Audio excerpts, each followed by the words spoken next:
J'ai médité pendant 2 semaines. La première semaine, c'était de la méditation pure et dure, où vous devez chasser vos pensées, penser à rien.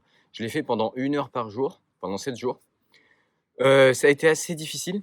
Je le dis pas souvent, mais abonnez-vous à la chaîne, en vrai, et mettez un like sur cette vidéo parce que ça m'a demandé quand même un gros investissement personnel. J'ai quand même passé 2 semaines, j'ai pris 2 semaines, 1 heure chaque jour de mon temps pour faire cette vidéo, même si moi j'en ai tiré des bienfaits. Le premier jour, en fait, vous le savez, on est tous accros à nos téléphones, on est stimulé constamment. Donc en fait, les 10 premières minutes, c'était un enfer. Vraiment, je vous le dis, mon cerveau, il avait qu'une envie. Il bouillonnait, il avait qu'une envie, c'était vraiment bah, de, de bouger, de regarder quelque chose, de penser, rien que de penser à autre chose, de penser à quelque chose. Voilà. Le deuxième jour, ça allait. Enfin, ça allait un peu mieux. En fait, chaque jour, il y avait de l'évolution là-dessus. Juste, j'avais hâte de passer à la méditation immersive, parce que c'est ce que j'ai fait la deuxième semaine, où j'allais pouvoir créer des trucs. Je me suis dit, autant que ça me serve à quelque chose. Mais parce que inconsciemment, je pensais que ça me servait juste à rien de faire ça pendant 1 heure et de penser à rien. Alors qu'en fait, pas du tout. La première semaine de méditation, elle s'est conclue avec des points positifs que j'ai pas vus tout de suite, je vous l'avoue. Il y a des trucs qui sont hyper subtils, mais par exemple, je sais que je faisais beaucoup de messages vocaux certaines périodes. Et là, en fait, pendant toute la semaine, j'écrivais que aux gens en texte.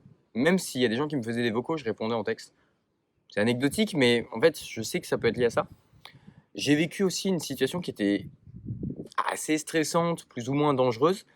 Et en fait, je l'ai vécu avec une clarté et un calme déconcertant. Et je sais que j'ai envoyé des messages sur un groupe d'amis, je leur disais putain là c'est chaud et tout, mais en vrai je contrôle la situation, alors que même eux en fait étaient plus paniqués que moi à ce moment-là. Donc ça vous apporte un calme si vous avez des trucs qui vous stressent dans la vie et tout. C'est vrai que la méditation là-dessus, ça vous apporte clairement quelque chose et ça a des effets qui sont rapides parce qu'encore une fois, j'ai médité que pendant 7 jours. Certes, 1 heure par jour, mais en 7 jours, vous avez déjà des résultats. Après, ça m'a fait prendre conscience d'une chose. Vous savez, les bouddhistes, parce que c'est un peu ça qui m'a inspiré, les bouddhistes, ils méditent dans des temples et ils se parlent pas. Ils parlent pas, c'est un peu un espèce de vœu de silence. Il y a aussi tout l'aspect où ils voient personne, ils mangent juste. Bref, il se passe rien dans leur vie. Et nous, bah, on fait pas ça. Et en fait, je comprends mieux pourquoi, du coup, c'est plus simple, entre guillemets, pour eux, et nous, plus difficile pour nous de faire ça. Parce qu'en fait, des fois, il se passe des trucs dans votre vie, dans votre journée, etc. Et si vous vous posez à méditer, des fois, c'est pas que vous n'avez pas le temps, c'est juste que vous avez envie de penser. Il y a des trucs qui vous atteignent et vous êtes obligé d'y penser. Moi, je sais que du coup, c'était dans une période un petit peu ouais, difficile où il s'est passé pas mal de trucs. Et là, je devais être censé faire ça pendant 1 heure et penser à rien. Non, c'était un peu trop difficile. Je vous l'avoue, à des moments donnés, j'ai cru que j'allais pas réussir le défi, que j'allais devoir arrêter. Et non, en fait, pour faire ce truc sérieusement, en fait, il faudrait être coupé du monde totalement, parler à personne et avoir personne qui peut t'énerver ou etc. Mais bon, voilà, je suis passé au-dessus de ça. On peut quand même en tirer des points positifs sans avoir à faire un truc extrême de silence, de parler à personne et de pas avoir de choses qui peuvent perturber notre vie. Mais c'est vrai que c'est quand même plus difficile. Et eux, du coup, sont dans une concentration qui est un peu plus extrême que la nôtre. J'ai noté aussi que pendant le sport, après une séance de sport, ça devenait même agréable. J'étais content de méditer pendant 1 heure parce que ça relaxe super bien. Après une séance de sport, les muscles se détendent et là, c'est vrai que c'est pas mal. D'ailleurs, les problèmes de position, à rester assis un peu comme là je suis, hein, je suis un peu assis en mode méditation, je l'ai eu que le premier jour où je bougeais un peu de partout et après ça va mieux. Donc ça, je trouve que c'est bien. Après, c'est difficile d'avoir une posture toujours droite, mais bon, ça va, faut essayer. La méditation immersive, ce que j'ai fait, là, déjà, j'ai attendu 2 3 jours, en fait, parce que je voulais prendre conscience des points positifs que m'avait apporté la méditation basique. Donc, je voulais pas enchaîner direct avec la méditation immersive et ne pas pouvoir voir la différence. Le paradoxe de tout ça, c'est que le premier jour, beh, j'avais qu'une envie, c'était juste de penser à rien. Alors ça, c'est quand même fou. C'est-à-dire que pendant une semaine, enfin ça, c'est la nature humaine, hein, pendant une semaine, j'attendais de faire de la méditation immersive et maintenant que je peux la faire, j'ai envie juste de méditer, normalement. Donc bon, j'ai commencé du coup à explorer un univers, que j'ai créé. où je me suis quand même, bien amusé, dedans. Enfin, c'est pas que je me suis amusé, mais je me suis bien amusé à le développer. Donc là, je commençais déjà à l'avoir un peu dans ma tête, il tournait dans ma tête, depuis quelques mois et je me suis dit: «Bah, là, c'est l'occasion de faire quelque chose de ce défi et de pouvoir continuer de le développer». Je vous en parlerai pas forcément dans cette vidéo, mais je sais qu'il y en a certains d'entre vous qui vont pouvoir en bénéficier, dans 2 semaines. Donc voilà, c'est un univers, vraiment où j'ai réussi à me plonger dedans, totalement.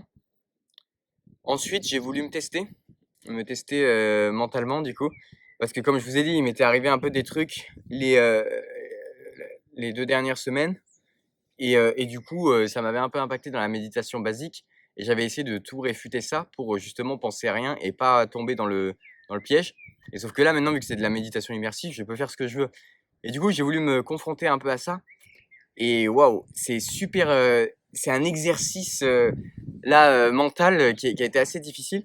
Je me suis plongé vraiment dans ce genre de choses, donc vraiment les choses les pas les pires choses, qui m'arrivaient, mais des choses vraiment qui pouvaient m'énerver ou me rendre, mal, n'importe quoi en fait et j'ai concentré tout ça et c'était fou parce que du coup ça bouillonnait dans mes entrailles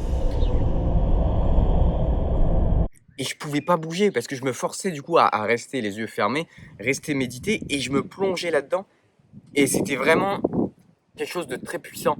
Heu, je trouve que c'est un très bon moyen, de pouvoir contrôler ses émotions, d'une meilleure manière parce que là, en fait, j'avais qu'une envie, c'était de me lever et peut-être, je sais pas, pas casser quelque chose, mais juste me lever et me défouler. Voilà, avoir un peu de libérer toute cette énergie et au lieu de ça, j'ai réussi à la contenir à l'intérieur de moi, heu, à travers cette méditation immersive et voilà, je trouve que c'était un phénomène assez, puissant. Alors, je vous cache pas que du coup, j'ai pas fait ça pendant 7 jours parce que j'allais clairement devenir, pas fou, mais j'allais vraiment devenir aigri de chez aigri.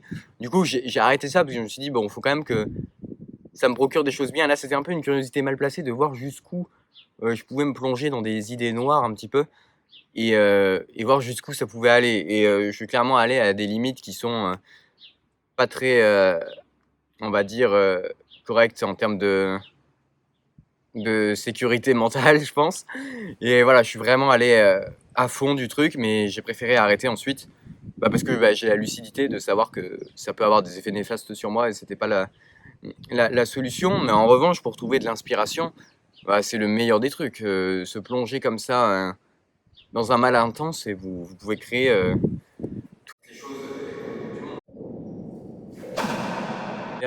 L'univers que j'ai développé. Ouais, parce que, bah, j'ai pas envie de parler de celui-là. Par contre, je peux vous parler de d'autres choses que j'ai développées. Qui sont en plus en lien avec peut-être la prochaine vidéo qui va sortir. Je sais pas si ça va être la prochaine qui va sortir, mais voilà, il y a quelques mois de ça, un mois et demi, avec mes amis, comme nous avons testé la salvia, vous pouvez le voir dans le podcast, nous avons également testé le LSA. Je vais pas en parler dans cette vidéo, mais le LSA, voilà, c'est très introspectif. Du coup, je trouve que c'est une bonne transition avec la méditation. C'est probablement le LSA qui m'a donné l'idée de faire ce défi de méditation. Et en fait, il m'avait donné des idées aussi, et que du coup j'ai voulu développer dans la méditation immersive. Et là, je vais vous le dire, c'est ma conception de mon enfer et de mon paradis.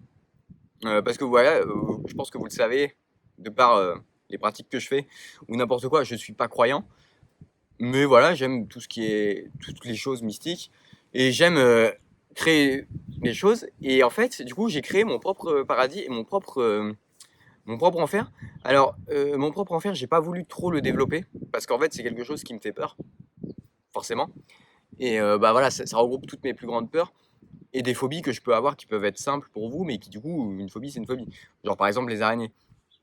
Et je me disais, voilà, globalement, ça pourrait être un monde rempli d'araignées, enfin plein de trucs sombres, vraiment, ça s'arrête pas que à l'animal en fait. Plein de choses, et j'ai pas voulu plus le développer que ça parce que ça me faisait vraiment flipper, honnêtement. Donc bah, je l'ai pas fait.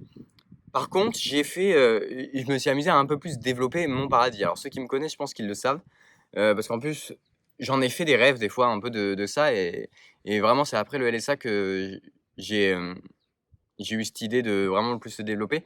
Mon paradis à moi, c'est d'être sur une terre de félins où il y a que moi avec que des félins. Je pense que voilà, j'ai fait plusieurs rêves comme ça où je courais avec des lionnes, je montais sur une lionne et on courait avec un troupeau de lionnes.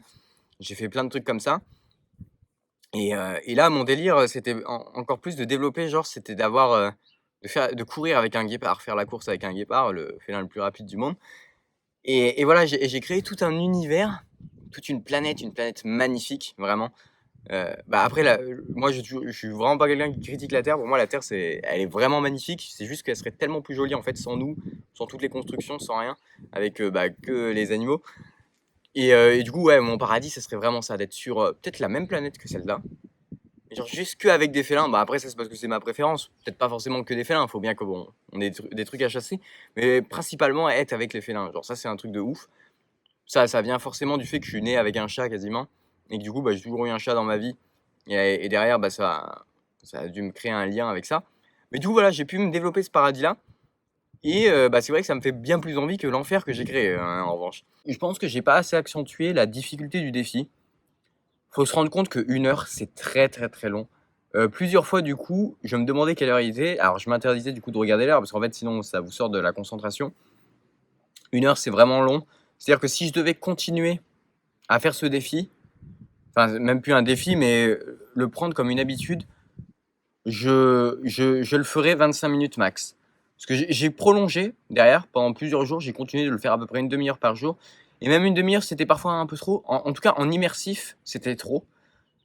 Ce que je voulais dire par là, en fait, c'est que quand vous êtes en méditation immersive, forcément, vous imaginez des choses. Et du coup, des fois, vous avez juste qu'une envie, c'est de sortir de la méditation et d'écrire ce que vous avez imaginé. Donc forcément, ça vous stimule un peu plus et c'est difficile de rester en place.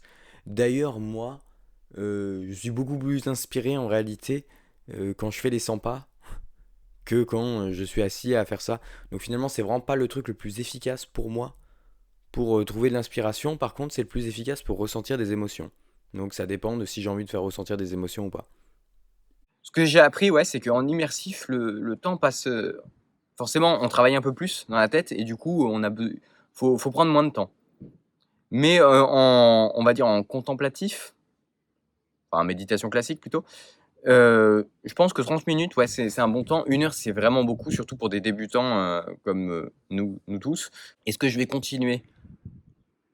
Je pense que dans certains moments difficiles, je pense que je pourrais le faire. J'y ai vraiment pris goût à la méditation où on pense à rien. Je pense que ça fait du bien parfois de penser à rien. L'immersif, je peux clairement pas le faire toutes les semaines. Ça demande quand même un peu de travail mental. Mais le contemplatif, il fait du bien. Vraiment, pendant pas mal de périodes, pendant la semaine immersif, il y a vraiment pas mal de moments où je voulais juste penser à rien. Et d'ailleurs, à partir de la deuxième semaine, du coup, et ça, je pense que pour n'importe quelle méditation, c'est OK. Je rentre beaucoup plus facilement dedans. C'est-à-dire que là, en à peine 2 minutes, je peux rentrer en méditation vraiment concentration. Alors que les premiers jours de la toute première semaine, il me fallait au moins 15 minutes, si c'était pas 20 minutes, hein, pour rentrer complètement dedans. Est-ce que je vous conseillerais de faire ça? Je pense que oui. Je pense que ça peut tous vous aider, tous nous aider pour décrocher de l'hyperstimulation qu'on a constamment sur nos téléphones ou autres. Je pense que ça peut vraiment faire du bien au cerveau. Ça te fait tourner. En fait, méditer au moins 1 heure. Testez juste tous une fois, là, tous ceux qui regardent cette vidéo, essayez au moins une fois et vous allez comprendre tous les problèmes que votre cerveau a actuellement parce que vous allez vraiment pas réussir à rester 1 heure sans rien faire. Vous allez sentir que ça bouillonne en vous et si ça bouillonne en vous, c'est qu'il y a vraiment un gros problème de stimulation et donc vous verrez qu'il y a un problème. Je pense que ça peut vraiment être un bon moyen de reprendre la main sur sur tout ce qui se passe dans notre cerveau, tout ce qui est dopamine, etc. Donc je pense que c'est une très bonne idée et couplé à du sport, c'est vraiment top. Maintenant, est-ce que ça m'a donné envie de, par exemple, faire un voyage bouddhiste, genre, je sais pas moi, au Tibet ou n'importe où? Pas forcément. Je pense que j'y arriverai pas. Je suis pas encore assez avancé, calme. Je pense que je suis trop jeune pour ça, pour l'instant, vraiment. Mais peut-être qu'avec un peu plus de sagesse, je pourrais «m'amuser» entre guillemets à faire un voyage spirituel de cette façon-là, mais pour l'instant, je ne suis pas du tout dedans. Je suis plus dans une autre exploration, qui est l'exploration des psychédéliques, comme vous le savez, qui a aussi cet aspect, je trouve, méditatif, introspectif et philosophique. Et peut-être que c'est la suite logique après, mais pour l'instant, c'est vraiment pas prévu. La vidéo va s'achever ici. Voilà, donc la prochaine vidéo, je pense que vous l'avez compris, ça va être un podcast, du coup, qui sera IRL, peut-être ici, je sais pas, avec un ami à moi, pour qu'on vous raconte ce qui nous est arrivé sous LSA. Ça vaut vraiment le coup pour ceux qui sont intéressés d'en prendre, ça vaut le coup de nous écouter parce qu'on va encore une fois faire de la réduction de risque. Et pour ceux qui sont curieux de ce qu'on a pu voir, et bah, vous pouvez venir écouter. Voilà, merci d'avoir regardé cette vidéo et mettez un like et abonnez-vous.